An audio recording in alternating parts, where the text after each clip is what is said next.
Welcome again to another edition of Entrepreneurs en Fuego. Did you know that our Entrepreneurs en Fuego show is the only show in Arizona where entrepreneurs get naked? Yeah, I actually watched a couple of your videos. Yeah, I'm ready to get down, get naked. And we're going to get naked emotionally, man. Emotionally, we yeah. have here, I'm truly privileged today to have you, Andrew Pisher, from Nature Culture.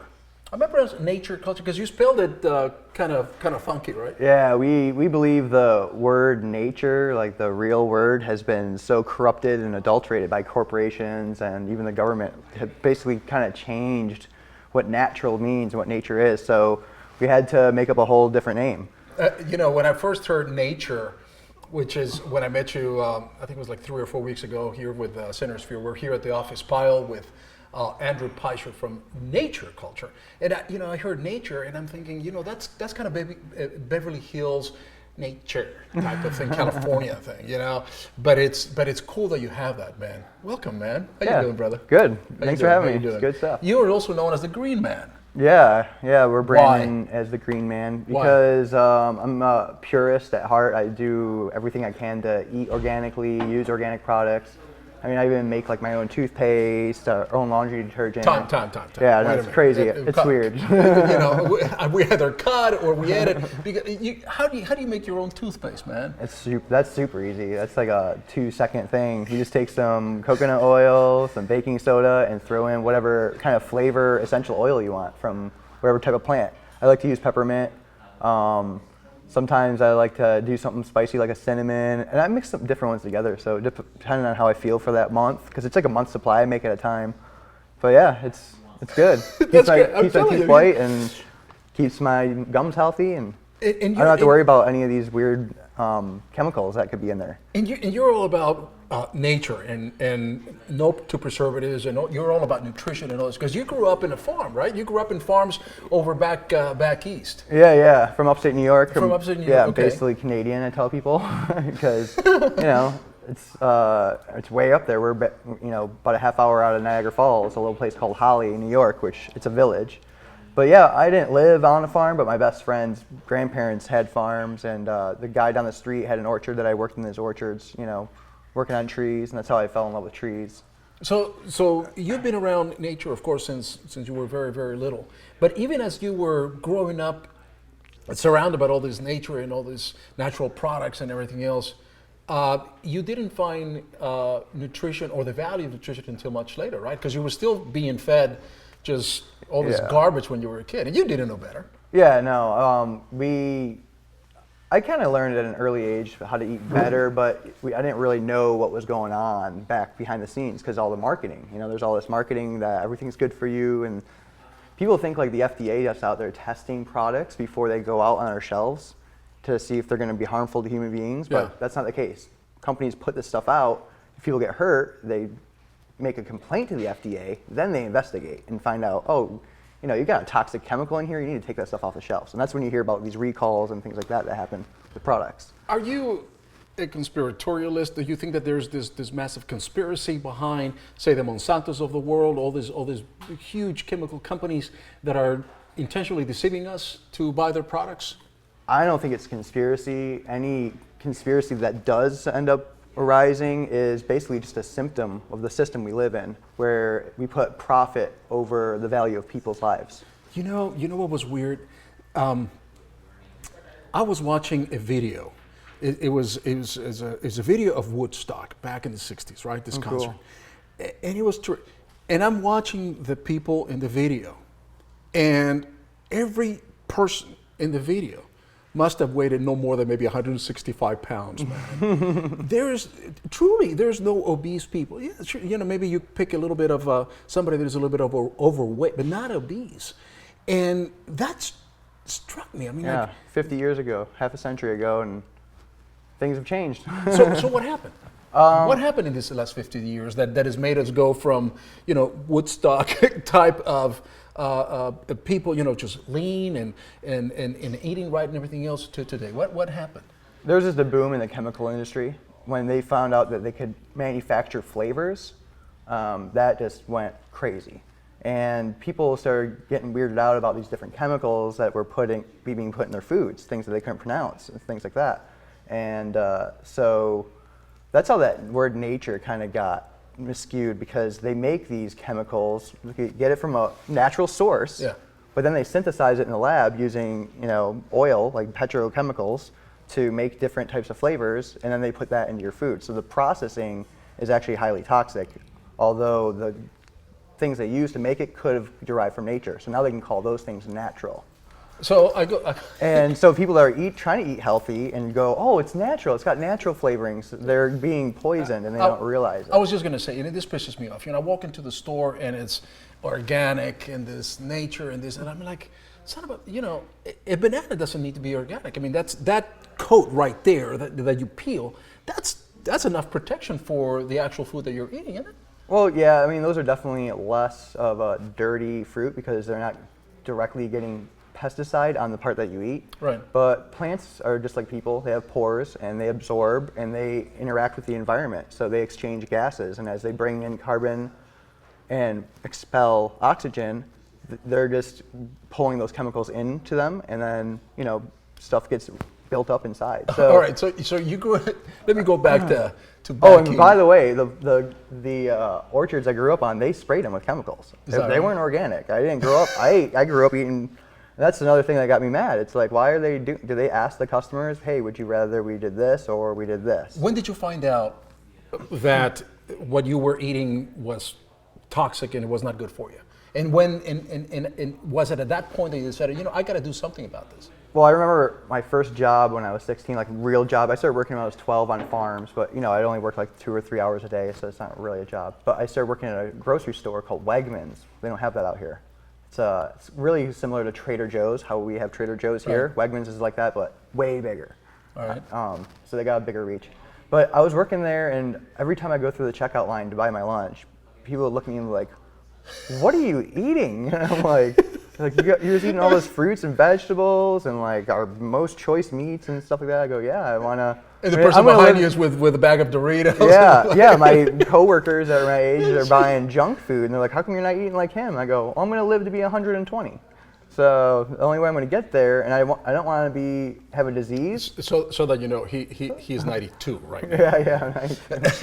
Yeah, I need to get back. There's some more things that I've learned. I mean, it changes. I just did a nutrition program at SWEHA, Southwest Institute of Healing Arts. Yeah. And I learned some things there that kind of showed me how things are masked in the media and how greenwashed everything is, and how everything's so healthy, and it's like, they've manipulated language to a degree where they can make it sound like it's the best thing in the world for you.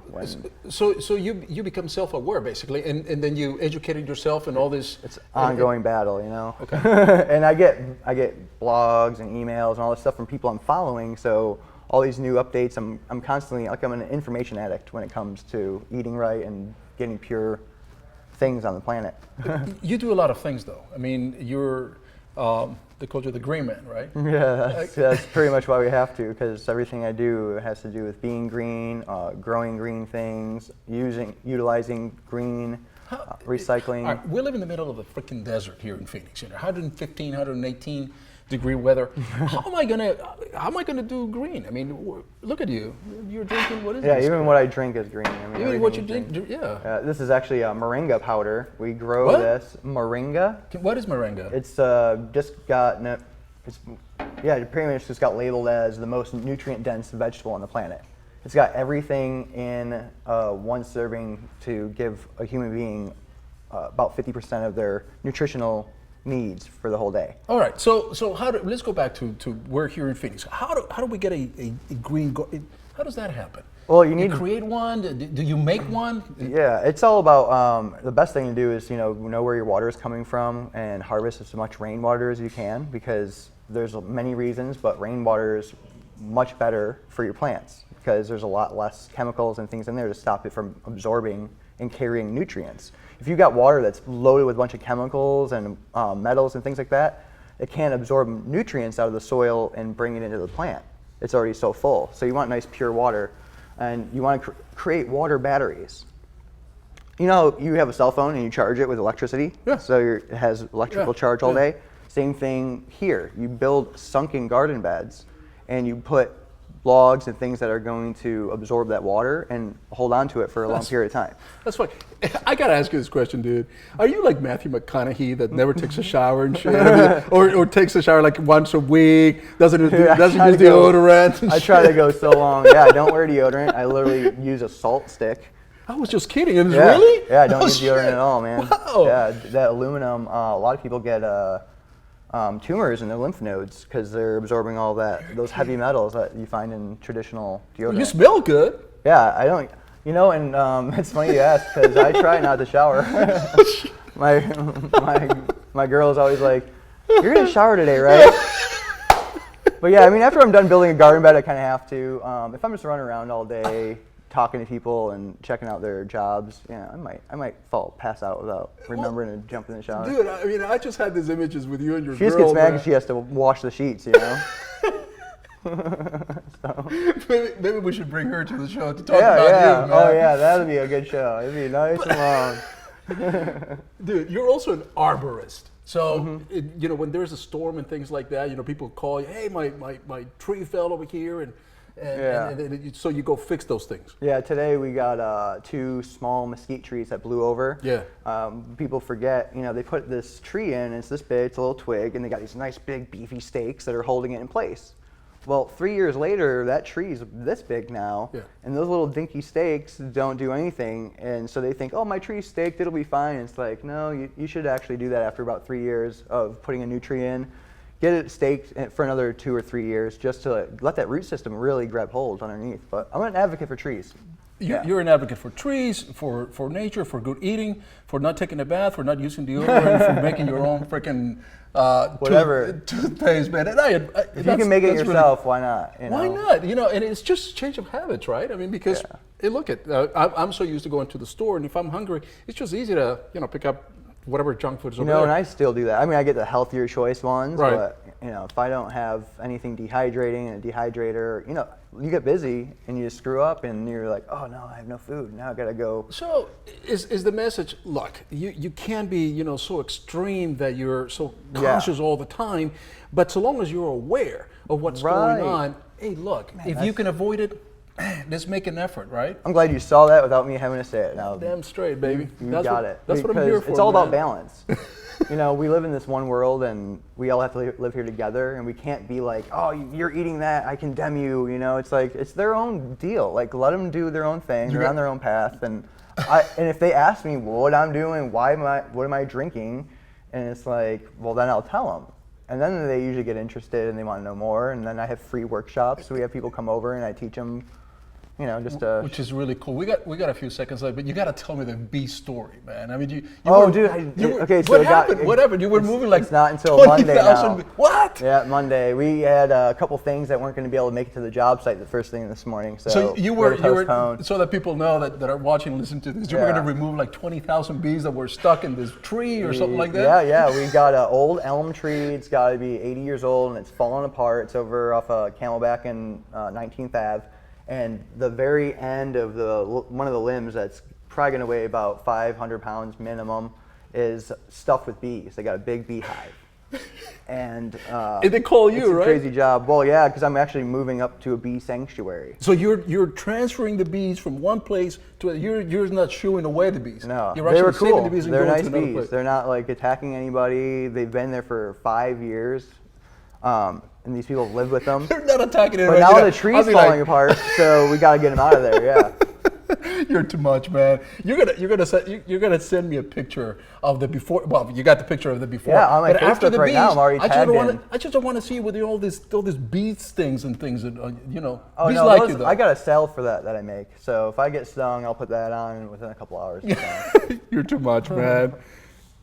You're my favorite green guy anymore, yeah, man. I'm going to give you a T-shirt just for being a guest for Entrepreneurs in Fuego. Sounds we have good. Andrew Pisher here. This is for you, my brother. Awesome. Thank you. It's made from all natural fabric. Let's see. Can I wear this? No, Cut. You're my man. All right, thanks. Thanks, man. We're out.